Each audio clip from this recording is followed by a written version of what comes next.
राम, शंखनाद में आपका स्वागत है।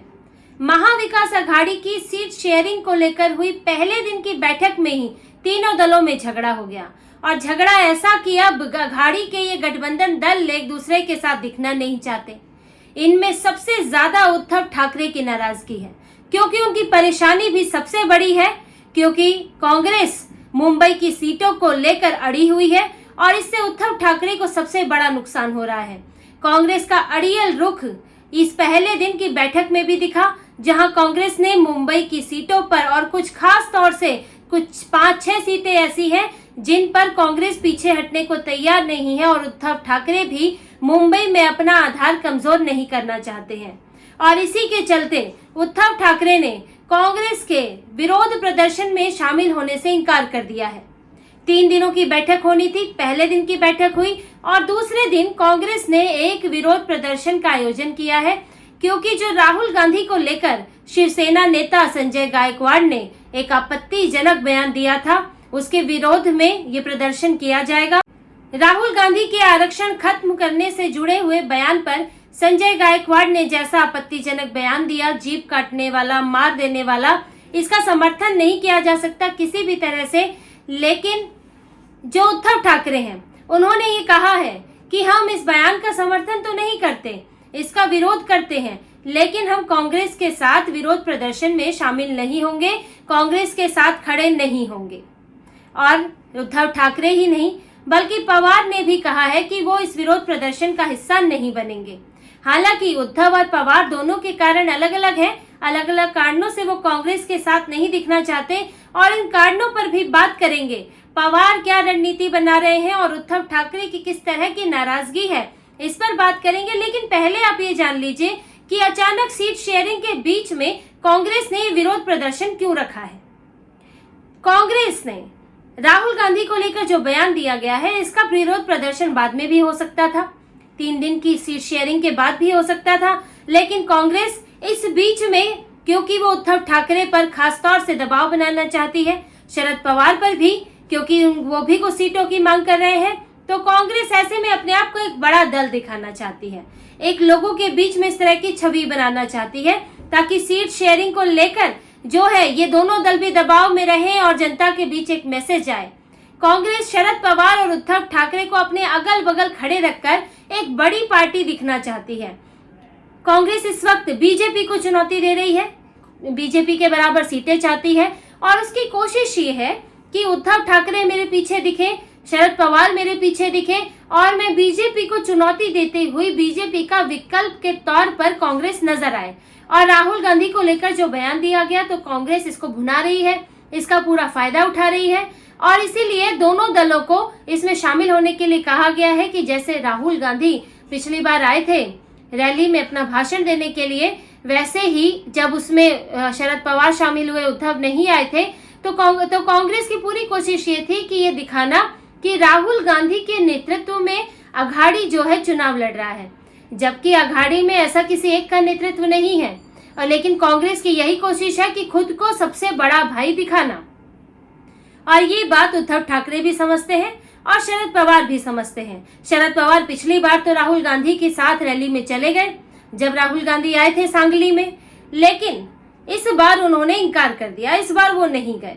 इसलिए उद्धव ठाकरे ने एक इस वजह के कारण भी कि वो कांग्रेस के छोटे भाई बनकर नहीं रह सकती, राहुल गांधी के विरोध प्रदर्शन में शामिल होने से इनकार कर दिया। उद्धव ठाकरे कब से इस पर सीटों पर चर्चा के लिए बात कर रहे हैं। संजय राउत ने भी बयान दिया था, कांग्रेस को लेकर तंज किया था कि कांग्रेस कुछ ज्यादा ही व्यस्त है, सीट शेयरिंग पर बात करने नहीं आती, और बात करने आई तो भी बीच में एक दिन का ब्रेक कर लिया। तो उद्धव ठाकरे ये बात समझ रहे हैं कि कांग्रेस किस तरह से इन सब के सिर पर बैठना चाहती है और वो इन दोनों को अपने पीछे पिछलग्गू की तरह दिखाना चाहती है। और उद्धव ठाकरे की छवि तो उतनी नीचे गिरा दी है कि उनको न सीट मिल रही है, न सीएम चेहरा बन रहे हैं, ऊपर से पार्टी में भी वो दूसरे तीसरे दर्जे के नेता बन के रह गए हैं। और वो ये बात नहीं चाहते कि कांग्रेस के साथ वो इस तरह नजर आए। दूसरा, वो बार बार सीटों को लेकर अपनी नाराजगी दिखाना चाहते हैं, क्योंकि पहले दिन की बैठक में कांग्रेस ने मुंबई की सीटों पर अड़ गई, कांग्रेस 18 सीटों पर अड़ी हुई है, कोई समझौता नहीं हो पाया।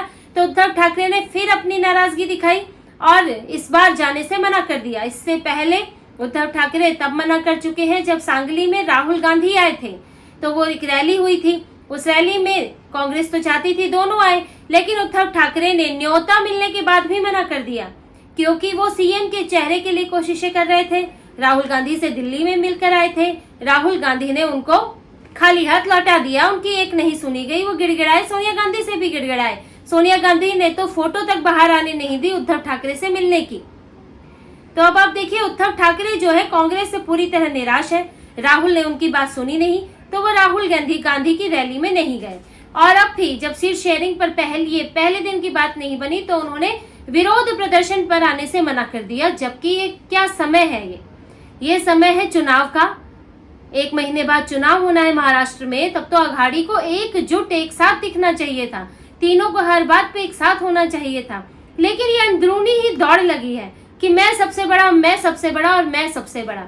और इसमें कांग्रेस पवार मिलकर उद्धव ठाकरे को सबसे छोटा बनाने में लगे हैं।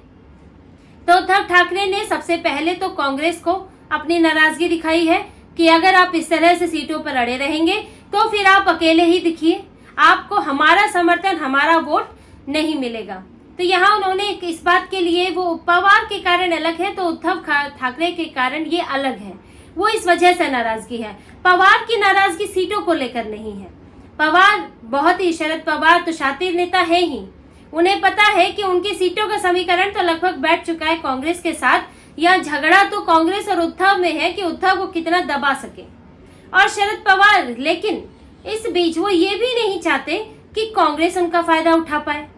ये बहुत वो चालाकी से ये सारी चीजें कर रहे हैं। एक रैली में वो चले गए थे राहुल गांधी के साथ, लेकिन अब उन्हें भी लग रहा है कि कांग्रेस शरद पवार का फायदा उठाना चाहती है, सबसे बड़ी पार्टी दिखना चाहती है, ताकि इन दोनों के वोट जो है वो भर भर कर कांग्रेस में गिर जाए और कांग्रेस सबसे बेहतर प्रदर्शन करने वाली पार्टी दिखे। तो अब देखिए, प्रतिद्वंदिता सिर्फ महायुति महाविकास अघाड़ी में नहीं है, ये तो अपना कंपटीशन जो है अघाड़ी के अंदर भी चल रहा है कि जो ज्यादा सीटें लाएगा वही जो है मुख्यमंत्री बनेगा। और मुख्यमंत्री बनने की होड़ लगी हुई है, सब ने अपने अपने दावे किए हुए हैं। तो शरद पवार कांग्रेस के बूते ज्यादा सीटें, उद्धव के बूते ज्यादा सीटें हासिल करना चाहते हैं, लेकिन अपना वोट बैंक खिसका के उनके पीछे नहीं लगाना चाहते। वो नहीं चाहते कि वो उनके पीछे खड़े हुए एक नेता दिखे। शरद पवार ने इसलिए बड़ी चालाकी से इसमें आने से मना कर दिया है और कहा है कि बयान का तो मैं विरोध करता हूँ। और शरद पवार एक अलग तरह की स्ट्रैटेजी पर भी काम कर रहे हैं, जिसमें कांग्रेस उनके साथ है, और वो है उद्धव ठाकरे को अलग थलग करना। देखिए, शरद पवार और कांग्रेस का तो एक नेचुरल अलायंस है जो लंबे समय से चलता आ रहा है, आगे भी रहेगा। शरद पवार को पता है कि भले ही आज वो राहुल गांधी के विरोध प्रदर्शन में नहीं गए हैं, लेकिन कांग्रेस के साथ उनका तालमेल है, वो आगे इस चीज को मेकअप कर लेंगे। इन चीजों की नाराजगी भी कुछ होगी तो वो दूर कर लेंगे। लेकिन जो उद्धव ठाकरे नहीं गए हैं और पवार के ना जाने से उनको एक संबल भी मिला है, मजबूती मिली है। एक मीटिंग, भाई संजय राउत भी गए थे वहां पर मीटिंग में, तो संजय राउत से ही शायद कोई सलाह मिली हो, जो पवार की दी गई सलाह हो, ये तो उद्धव ठाकरे बेहतर जानते हैं। लेकिन पवार ने अब उद्धव ठाकरे को कांग्रेस से दूर कर दिया है, दोनों के बीच में तनाव और बढ़ा दिया है। पहले ही सीटों को लेकर तनाव था, और अब जब उद्धव ठाकरे कांग्रेस की रैली में नहीं जा रहे हैं तो उनके बीच में तनाव और बढ़ गया है। और इधर से शरद पवार, जब उद्धव ठाकरे कांग्रेस से दूर होंगे तो गठबंधन में वो किसके नजदीक जाएंगे? वो पवार के नजदीक जाएंगे और पवार उनसे मनचाही चीज करा पाएंगे। तो उद्धव ठाकरे को अलग थलग रखना एक उनका उद्देश्य है। दूसरा, वो कांग्रेस को भी बहुत मजबूत नहीं करना चाहते, और कांग्रेस के साथ बाद में वो किसी न किसी तरह अपना तालमेल बैठा ही लेंगे, चाहे वो दोनों सेम टारगेट करके उद्धव ठाकरे को निशाना बनाने के लिए ही एक साथ क्यों ना आ जाए। तो सीट शेयरिंग की चर्चाओं के बीच ही ये अलग तरह की गुटबाजी चल रही है अघाड़ी के अंदर, किसी को समझौता कराने की, किसी को दबाने की, एक अलग तरह के गुट बन गए हैं तीनों में। और इसका सबसे ज्यादा नुकसान जो है वो उद्धव ठाकरे को ही होने वाला है, क्योंकि अभी तो सबसे पहले मुंबई की सीटों पर उनसे त्याग करवाने की कोशिश है दोनों की, और ये पूरी उसी की बिसात बिछ रही है, जिसमें पवार अपना सबसे ज्यादा फायदा उठाने वाले हैं हर तरह से। और कांग्रेस ये चाहती है किसी तरह से उद्धव ठाकरे को जो है कमजोर किया जाए, उद्धव ठाकरे को अलग थलग किया जाए, शरद पवार के करीब लाया जाए, ताकि शरद पवार जो है उनको अपनी बातों में, अपने बहकावे में ला सके, उनके सबसे विश्वास पात्र बन सके। और उसमें कुछ और जो उद्धव के सलाहकार मंडल के लोग हैं वो भी इसमें मदद करेंगे। तो इन दोनों की, कांग्रेस हो पवार हो, इन दोनों की पूरी कोशिश है कि उद्धव को किसी तरह से उनसे सीटें ज्यादा से ज्यादा हड़प ली जाए और उद्धव को सिर्फ इसलिए इस्तेमाल किया जाए जिससे कि हिंदुओं के वोट बट सके। ये तो बहुत कोशिश ये कर रहे हैं कि बीजेपी के सामने उद्धव को खड़ा कर दिया जाए, ऐसी सीटों पर उद्धव ठाकरे को टिकट दिया जाए जहां पर उनकी बीजेपी से फाइट हो और वो खुद जीते ना जीते, लेकिन बीजेपी का वोट काट ले, जिससे कि बीजेपी ना जीते और यहाँ से उद्धव भी ना जीते। तो यानी कि इनके एक पंथ दो काज हो जाएंगे। दोनों हिंदुत्ववादी पार्टियों को हराकर पवार और कांग्रेस जो है अपना सबसे बड़ा फायदा कर लेंगे, अपना मजा उठा लेंगे और जो महाराष्ट्र में अपनी सरकार बनाने की कवायद पूरी कर लेंगे। और ये लोग तो सीएम के लिए देखिए, ये तो 2.5 साल का भी अपना इंतजाम कर लेंगे। शरद पवार और कांग्रेस, अगर इनके पास इतनी सीटें आ जाती हैं कि ये दोनों ही सिर्फ मुख्यमंत्री बना सके, तो ये उद्धव ठाकरे का आउट कर देंगे। उद्धव ठाकरे इसमें एकदम अनचाहे व्यक्ति की तरह पड़े रहेंगे और हो सकता है कि शरद पवार और कांग्रेस 2.5 साल का मुख्यमंत्री रख ले, क्योंकि इन दोनों पार्टियों के बीच में तालमेल तो रहा ही है। उद्धव ठाकरे की अलग स्थिति है, विचारधारा अलग है, अननेचुरल अलायंस है, इनके पुराने साथी भी नहीं रहे हैं, तो उद्धव ठाकरे के हाथ में कुछ भी आना बड़ा मुश्किल लग रहा है। और इसी बात को समझते हुए उद्धव ठाकरे नाराजगी दिखा रहे हैं, कांग्रेस को बार बार ये समझा रहे हैं कि उनकी बातों को सुना जाए, उनकी कुछ ना कुछ मांग तो मानी जाए। सीएम चेहरा नहीं बना रहे हैं तो मुंबई में सम्मानजनक सीटें दी जाए, महाराष्ट्र में सम्मानजनक सीटें दी जाए, ताकि वो भी एक चेहरा, एक सम्मानजनक चेहरा लेकर अपने कार्यकर्ताओं के बीच में जा सके। तो उद्धव ठाकरे जो है इस वक्त वो अघाड़ी में सबसे ज्यादा फंसे हुए व्यक्ति है। जैसा कि हम पहले भी बात कर चुके हैं, उनकी स्थिति तो यही है, ना घर के रहे हैं, ना घाट के रहे हैं, ना बीजेपी के रहे हैं, ना अघाड़ी के रहे हैं। अब वो सोच रहे हैं कि किसी ना किसी तरह नाराजगी दिखाकर, गुस्सा होकर या कुछ बयान देकर मैं किसी तरह कुछ तो हासिल कर लूं यहाँ से, वरना तो शरद पवार और कांग्रेस उनकी पूरी राजनीति ही खा जाएंगे। और ये अगले चुनाव में वो जो बीजेपी के साथ जो वो 55-56 सीटें भी पा रहे थे, वो भी घटकर कहीं 10-15 पर न रह जाए। तो इसी तरह की और खबरें और विश्लेषण आपके लिए लाते रहेंगे। हमसे जुड़े रहिए, सब्सक्राइब कीजिए, कमेंट कीजिए। बहुत बहुत धन्यवाद। जय श्री राम।